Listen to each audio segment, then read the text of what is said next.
성경 요한복음 15장 1절에서 8절까지 보시겠습니다. 신약성경 173페이지 정도 됩니다. 요한복음 15장 1절에서 8절입니다. 나는 참 포도나무요 내 아버지는 농부라. 물은 내게 붙어 있어 열매를 맺지 아니하는 가지는 아버지께서 그것을 제거해 버리시고 무릇 열매를 맺는 가지는 더 열매를 맺게 하려 하여 그것을 깨끗하게 하시느니라. 너희는 내가 일러준 말로 이미 깨끗하여졌으니 내 안에 거하라. 나도 너희 안에 거하리라. 가지가 포도나무에 붙어 있지 아니하면 스스로 열매를 맺을 수 없음 같이 너희도 내 안에 있지 아니하면 그러하리라. 나는 포도나무요 너희는 가지라. 그가 내 안에 내가 그 안에 거하면 사람이 열매를 많이 맺나니 나를 떠나서는 너희가 아무것도 할 수 없음이라. 사람이 내 안에 거하지 아니하면 가지처럼 밖에 버려져 마르나니 사람들이 그것을 모아다가 불에 던져 사르느니라. 너희가 내 안에 거하고 내 말이 너희 안에 거하면 무엇이든지 원하는 대로 구하라. 그리하면 이루리라. 너희가 열매를 많이 맺으면 내 아버지께서 영광을 받으실 것이요 너희는 내 제자가 되리라. 아멘. 네, 오늘은 우리가 한 해 하나님께서 베풀어 주신 은혜를 돌아보면서 감사하는 추수감사절로 보내고 있습니다. 농경 사회였던 이스라엘은 대부분 농작물 추수가 중요한 새 순례절기 때 이루어졌습니다.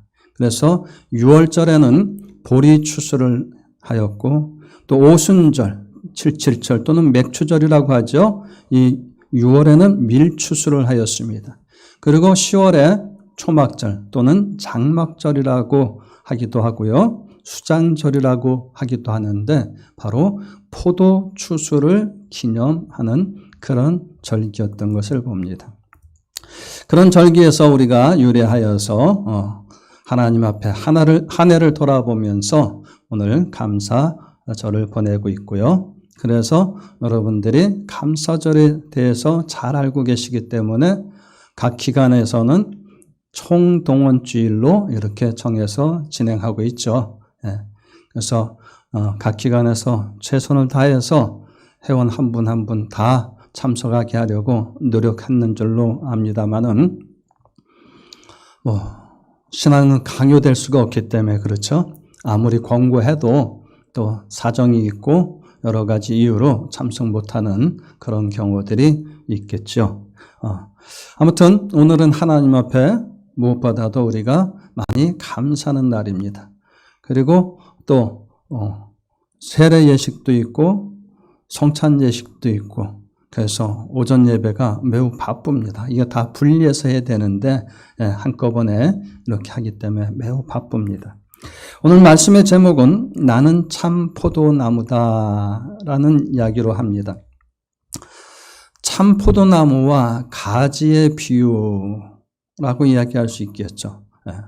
그래서 이 부분에서는 특별히 우리 주님께서 이제 제자들과 떨어지게 될 것이지만 이 세상을 떠나서 하나님 보좌로 올라가실 것이지만 그러나 서로 분리되어져 있는 것 같고 멀리 떨어져 있는 것 같지만 영적으로는 하나의 연합된 유기체이심을 보여주는 그러한 비유가 되겠죠.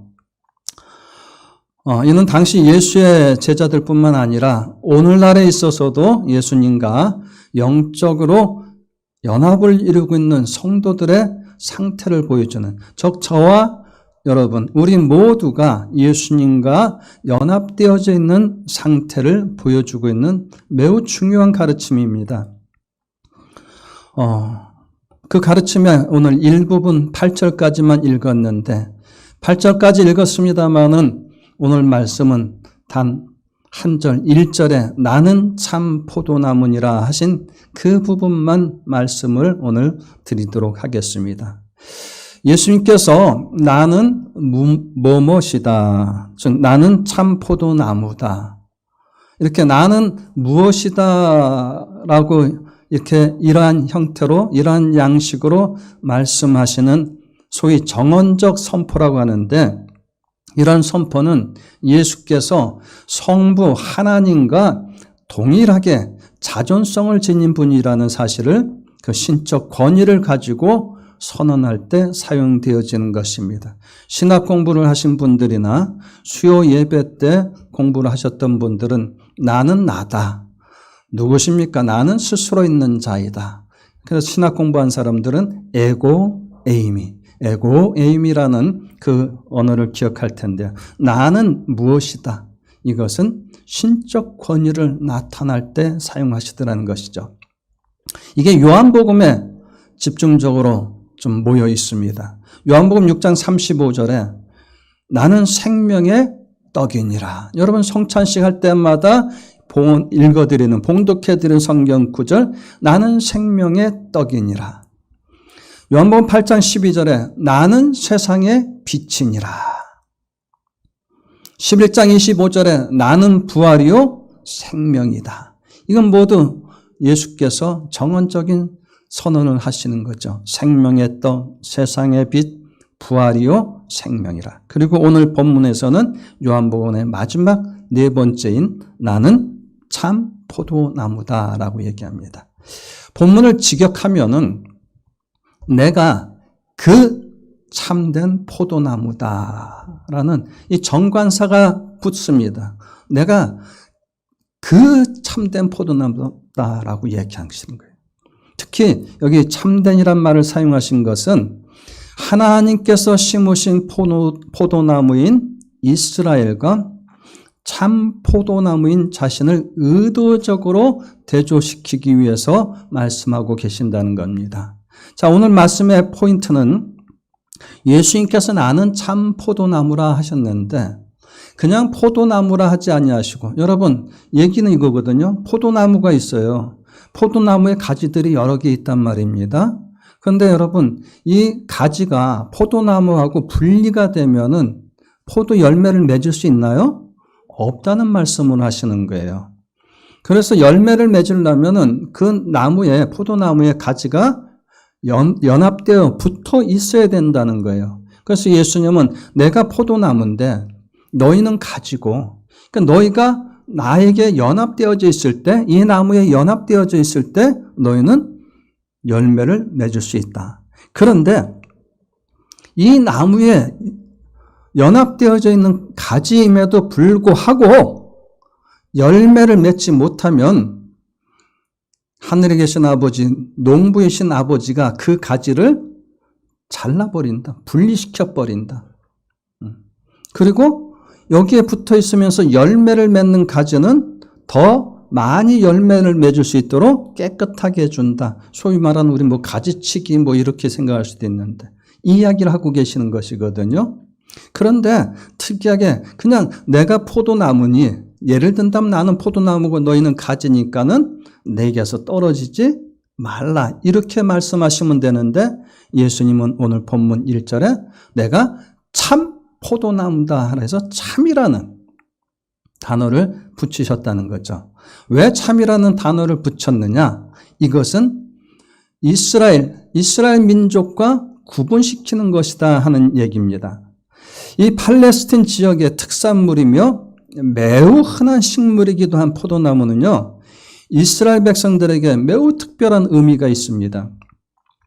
구약시대부터 하나님이 택한 백성, 하나님이 세우신 나라 이스라엘은 하나님의 포도나무 혹은 포도원으로 종종 비유되었다는 것입니다. 즉 이스라엘이라는 나라를 포도나무 또는 포도원으로 비유했다는 것입니다. 그들은 여호와의 포도원이었고요. 예레미야 2장 21절에 보게 되면 여호와께서 심으신 귀한 포도나무라고 이스라엘을 표현하시기도 합니다. 호세아 10장에도 역시 이스라엘을 포도나무로 비유하고 있습니다. 즉 하나님께서 이 포도나무를 애굽에 가져다가 애굽에서 가져다가 팔레스틴 지역에 심으셨다는 그런 시편 기자의 노래가 시편 80장 8절에 보면 또 나타나 있습니다. 즉 포도나무는 이스라엘 백성을 상징하였다는 것이죠. 당시에 이스라엘 백성들은 포도나무라고 해서 비유를 이야기하면은 자기 나라를 상징하는 것으로 이해할 수 있었다는 것입니다. 마카비 시대의 그 화폐에 보게 되면 이스라엘이 포도나무로 표현되어 있다는 것이죠. 이와 같이 이스라엘 사람들과 포도나무는 아주 하나의 이미지로 함께 그렇게 생각했다는 것입니다. 그런데 예수님께서 바로 자신이 참된 포도나무라고 주장하심으로써 동시에 가짜 혹은 불완전한 포도나무와 구별을 하고 계신다는 사실이죠. 여러분 그렇다면 예수님의 이 말씀 속에 내포된 당시 이스라엘의 실상은 무엇인가? 당시 이스라엘이 어떤 처지였기에 예수님이 일부러 너희 포도나무와 나는 다른, 너희는 가짜, 너희는 불완전한 포도나무, 나는 참 포도나무 이렇게 분리하고 구별하고 계신가 하는 것이죠. 이사야 5장 1절에서 7절을 보면은요, 이렇게 말씀하십니다. 나는 내가 사랑하는 자를 위하여 노래하되 내가 사랑하는 자의 포도원을 노래하리라. 내가 사랑하는 자에게 포도원이 있으며 심히 기름진 사내로다. 땅을 파서 돌을 제하고, 잘 들으세요. 땅을 파서 돌을 제하고 극상품 포도나무를 심었도다. 하나님께서 이스라엘을 얘기하는 거예요. 극상품 최고의 상품의 포도나무를 심었도다. 그 중에 망대를 세웠고 또 그 안에 술틀을 팠도다. 왜 망대를 세워요? 그 나라를, 그 백성들을 보호하기 위해서, 포도원을 보호하기 위해서, 포도나무들을 보호하기 위해서 망대를 세웠다는 것이죠. 악한 짐승들이 와서 해치지 않게. 그리고 술틀을 팠다는 거예요. 왜? 거기서 나오는 열매를 가지고 포도주를 담그실 것을 기대하고 열매를 기대하시면서 좋은 포도 맺기를 바랐더니 들포도를 맺었도다. 극상품, 최고의 상품의 포도나무를 심었더니 나오는 것은 들포도. 예루살렘 주민과 유다 사람들아 구하노니 이제 나와 내 포도원 사이에서 사리를 판단하라. 내가 내 포도원을 위하여 행한 것 외에 무엇을 더할 것이 있으랴. 내가 좋은 포도 맺기를 기다렸거늘 들포도를 맺으면 어찌 됨인고. 이제 내가 내 포도원에 어떻게 행할지를 너희에게 이르리라. 하나님이 이스라엘이라는 포도나무를 세상에 심으시고 망대를 세우시고 울타리를 치시고 보호하시고 함께 해주셨는데 그들은 들포도나무의 열매를 내더란 말이죠. 그래서 하나님께서 이제 내가 너희들한테 어떻게 하려는지 내가 말할 테니까 잘 들으라. 내가 그 울타리를 걷어 먹힘을 당하게 하며 그 포도원을 보호하든 너희들을 보호하든 울타리를 내가 걷어버리겠다. 너희가 이제 세상으로부터 먹힘을 당하게 하겠다. 그 담을 헐어 짓밟히게 할 것이요 내가 그것을 황폐하게 하리니 다시는 가지를 자름이나 북을 돋우지 못하여 찔레와 가시가 날 것이며 내가 또 구름에게 명하여 그 위에 비를 내리지 못하게 하리라 하셨으니 무릇 만군의 여호와의 포도원은 이스라엘 족속이요 그가 기뻐하시는 나무는 유다 사람이라. 그들에게 정의를 바라셨더니 도리어 포악이요 그들에게 공의를 바라셨더니 도리어 부르짖음이었다. 이런 입장에서 예수님께서는 내가 참 포도나무라고 말씀하시는 거예요. 하나님은 이 세상에 이스라엘 백성들 그 나라를 세우시고 그들을 통해서 하나님의 복음이 전파되게 하시고 하나님의 의가 이루어지게 하시려고 그들을 택하셔서 최고의 상품으로 그들을 심었는데 울타리를 치고 망대를 세우고 보호하시고 구름으로 비를 내리시고 그렇게 하셨는데 이스라엘의 결과는 포악한 뿐이고 그들에게서 나오는 것은 악한 뿐이고 마치 포도로 얘기하면 극상품 포도를 심었더니 심은 대로 거두는 거잖아요.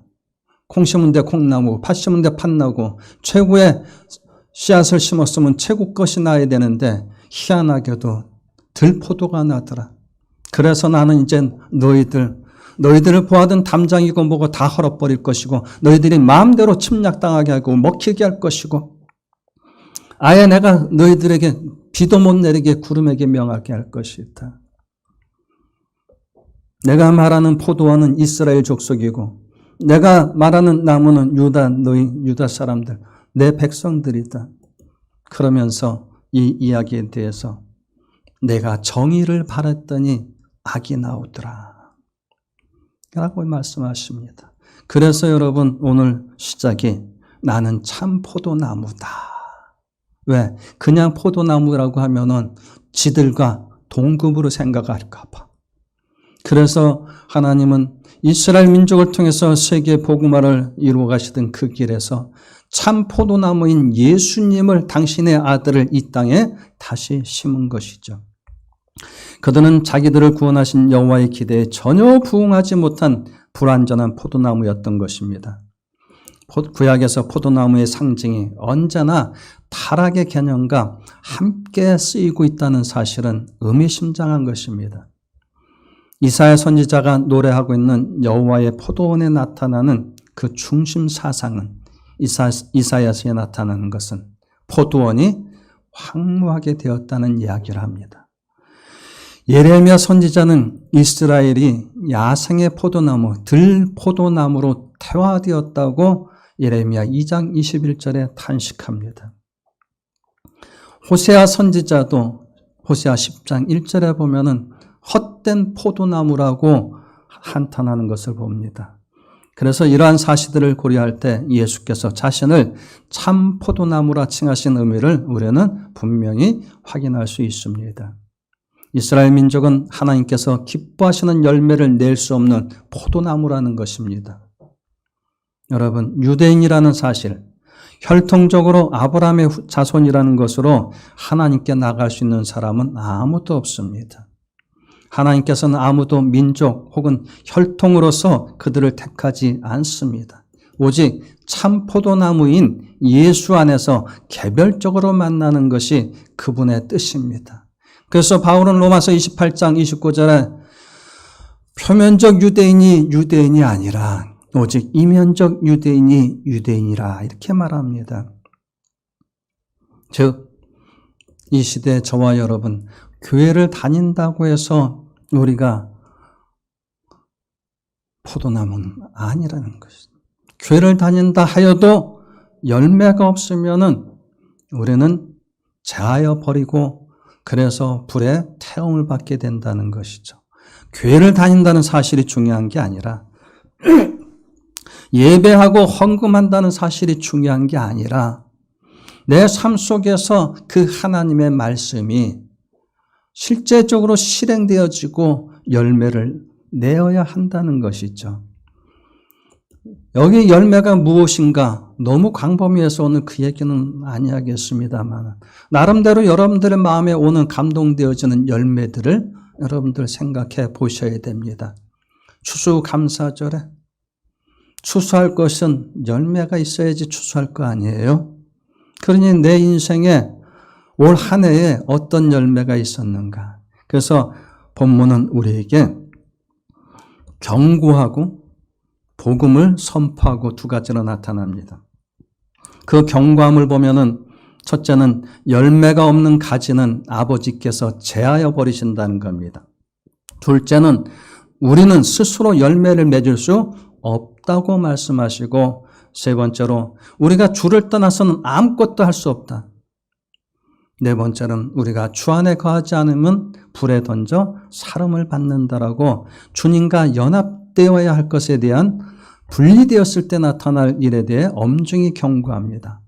그러나 주님과 연합되었을 때는 어떤 결과가 나올지에 대해서 복음을 선포하신데 그 첫째는 2절에 보면 무릇 열매를 맺는 가지는 더 열매를 맺게 하려고 아버지께서 깨끗하게 해주신다. 오늘 이 자리에 계신 여러분들을 하나님께서 더 많은 열매 맺도록 깨끗하게 해주실 줄로 믿습니다.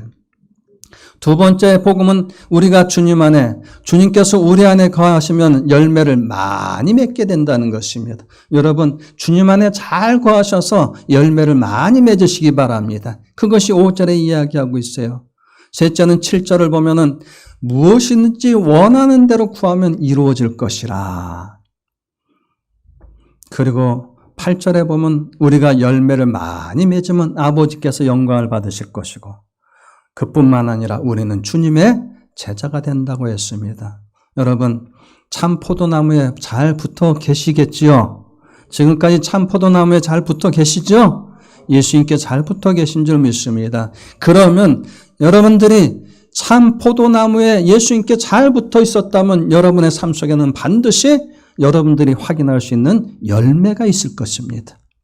그 열매가 있으면 주님께서는 더 많은 열매를 맺으라고 깨끗하게 해줄 것입니다.